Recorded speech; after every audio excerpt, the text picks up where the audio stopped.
రోజు పడుకోబోయే ముందు విద్యార్థులుగా నా మాటకి గౌరవం ఇచ్చి 2 శ్లోకాలు తాత్పర్యంతో చదివి పడుకోండి. మీకు అర్థమైనా కాకపోయినా సరే ఏం పర్వాలేదు, అవుతాయి.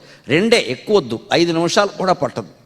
పడుకునే చోట బెడ్ లైట్ అని ఒకటి ఉంటుందిగా, అక్కడ ఇది పెట్టుకుని శ్లోకం తాత్పర్యం 2 రేపు చాలు. అలా ఏడాది అయ్యేసరికి 365 రోజులు 750 శ్లోకాలు, భగవద్గీత 700 శ్లోకాలే ఉన్నాయి. ఏడాదిలో మీరు చదవడం పూర్తి చేశారు. ఒక ఏడాదికి భగవద్గీత ఆధారంగా మీ జీవితంలో అద్భుతమైన మార్పులు వస్తాయి. అది చాలా గొప్ప గ్రంథం, గైడెన్స్, మార్గదర్శి అంటే అదే నిజంగానే. అక్కడ కమ్యూనిస్టు దేశాల్లో రెడ్ బుక్ అని చెబుతారు. వాళ్ళకి అది ఎలా మార్గదర్శో మన దేశంలో, భారతదేశంలో భగవద్గీత గొప్ప మార్గదర్శి. వాళ్ళు అందుకే G20 దేశాల సమావేశాల దగ్గర కూడా ఆస్క్ గీత అని ఒక యాప్ పెట్టారు ప్రత్యేకంగా. గీతలో నువ్వు ఏ విషయం అడిగితే అది దొరుకుతుంది. ఆ యాప్ ఎంత గొప్పది అంటే, నాకు ఈ ప్రాబ్లం ఉంది, I want the reply from Geetha అని మీరు నొక్కితే నీ ప్రాబ్లం సమాధానం గీతా శ్లోకంతో వస్తుందమ్మా. అంత గొప్పది గీత. ఎంత ఆశ్చర్యం ఇది! నాకు ఈ సమస్య ఉంది, దీనికి సమాధానం నాకు కావాలి, భగవద్గీత నుంచే కావాలి అని నొక్కితే నీ సమస్యకి భగవద్గీత నుంచే సమాధానం వస్తుంది. అంత గొప్పది ఆ గ్రంథం. 574 శ్లోకాలు కృష్ణుడు చెప్పాడు, 84 శ్లోకాలు అర్జునుడి ప్రశ్నలుగా ఉన్నాయి, 49 శ్లోకాలు సంజయుడు మాటలుగా ఉన్నాయి, 1 శ్లోకం ధృతరాష్ట్రుడి మాటగా ఉంది. మొత్తం కలిపితే 700 వస్తాయి ఖచ్చితంగా. 574, 84, 48, 1 మొత్తం ఇలా వస్తాయి.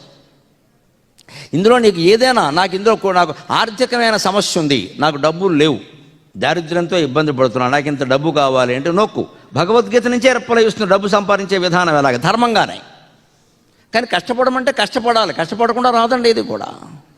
అందుకోసం ఆలోచించాలి. అందుకని క్రియా విధిజ్ఞం విషయేష్వసక్తం. ఎప్పుడు ఫోన్కి పుస్తకానికి తేడా ఏమిటో తెలుసా? మనలో ఉండే చెత్తంతా బయటికి పోగొట్టేది పుస్తకం, బయట ఉండే చెత్తంతా మనలోకి తీసుకొచ్చేది ఫోను. ఏం చూడాలో ఏం చేయాలో మీరే నిర్ణయించు. ఒక పుస్తకం చదివితే మనలో ఉండే చెడు ఆలోచనలన్నీ బయటికి పోతాయి. ఫోన్ చూసామంటే బయట ఉండే చెడు ఆలోచనలన్నీ మనకు వస్తున్నాయి. అక్కడ వాడెవడో పెంటమాట ఒకటి పెడతాడు, దానికి ఆధారం ఉండదు. అక్కడ అన్నీ పనికిమాలిన వార్తలే, నకిలీ వార్తలే. అది నిజమేనా నమ్మేస్తాం మనం. ఇంతకీ ఏం జరిగిందో తెలియదు, మనం కూడా ఏదో మాట్లాడేస్తాం అక్కడ తొందరపడిపోయి. తర్వాత అది అబద్ధమని తెలిస్తే ఎంత ఇబ్బంది పడాలండి. అందుకని దాన్ని చూడడం తగ్గించుకుంటే మనకు చాలా సమయం కలిసి వస్తుంది. విషయేష్వసక్తం. అంతేకాదు శూరం, కాస్త సాహసం ఉండాలి, మీ వృత్తిలో మరీ ఉండాలి. కాస్త ముందుకు దూసుకెళ్లే లక్షణం. ఏదో పరాక్రమం అనగానే కత్తి వేసుకుని యుద్ధానికి వెళ్ళడం అనుకోకండి.